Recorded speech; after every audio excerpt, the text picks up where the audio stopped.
ചില ക്ഷേത്രങ്ങളിൽ പുരുഷന്മാർ ഷർട്ട് ധരിക്കാതെ കയറണം എന്ന് പറയുന്നതിൻ്റെ യുക്തി എന്തോ ഒരു യുക്തിയില്ല.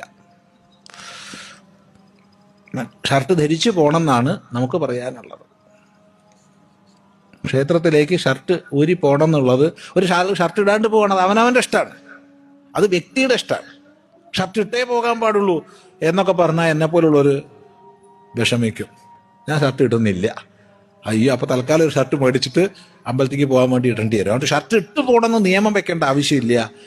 അതൊക്കെ വ്യക്തി സ്വാതന്ത്ര്യമാണ്.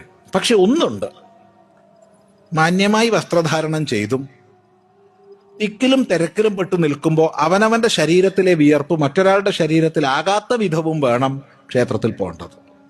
അപ്പം എന്തെങ്കിലും വസ്ത്രം വേണം. ഏറ്റവും നല്ലതാണ് ഷർട്ട് ഇടുന്നവർക്ക്. ഷർട്ട് ഇട്ട് പോയാൽ ഇന്ന് നമ്മുടെ മിക്ക ക്ഷേത്രങ്ങളിലും ഷർട്ട് ഊരിയിട്ട് വേണം പോവുക. തിരക്കില്ലാത്ത ക്ഷേത്രങ്ങളിലാണെങ്കിൽ പ്രശ്നമൊന്നുമില്ല. പക്ഷെ തിരക്കുള്ള ക്ഷേത്രങ്ങളിലാവുമ്പോൾ, പ്രത്യേകിച്ച് ഇടയ്ക്കിടയ്ക്ക് പൂജയ്ക്ക് നട അടയ്ക്കുന്ന ക്ഷേത്രങ്ങളിലൊക്കെ ആവുമ്പോൾ, ഗുരുവായൂരൊക്കെ ഉദാഹരണം പറഞ്ഞാൽ കയറി കഴിഞ്ഞപ്പോഴത്തേക്ക് അടച്ചു, അവിടെ നിന്നു തിക്കിലും തിരക്കിലും പെട്ടിട്ട്, പിന്നെ തുറന്ന് കുറച്ച് നീങ്ങുമ്പോഴത്തേക്ക് വീണ്ടും മുടക്കായി. ചുരുക്കി പറഞ്ഞാൽ ദർശനം കഴിഞ്ഞ് പുറത്ത് വന്നപ്പോഴത്തേക്ക് എന്നേക്കുമായി ഭഗവാന്റെ പ്രസാദം എന്താ ചൊറി. കാരണം അപ്പുറത്ത് നിന്നവൻ ഈ ചൊറിയുള്ളവനാ, അവൻ്റെ എൻ്റെ ദേഹം ഒന്നിച്ചായതാ, അവൻ്റെ വിയർപ്പ് മുഴുവൻ എൻ്റെ ദേഹത്തിലേക്ക് വന്നതാ. എന്തിനാണ് ഈ ആഭാസം? അപ്പോഴാണ് നവീന വ്യാഖ്യാതാക്കൾ വരുന്നത്.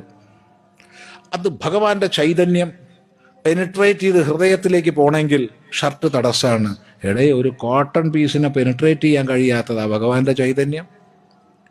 ചോദ്യം 2, അപ്പൊ സ്ത്രീകൾക്ക് ഇതൊന്നും വേണ്ടേ?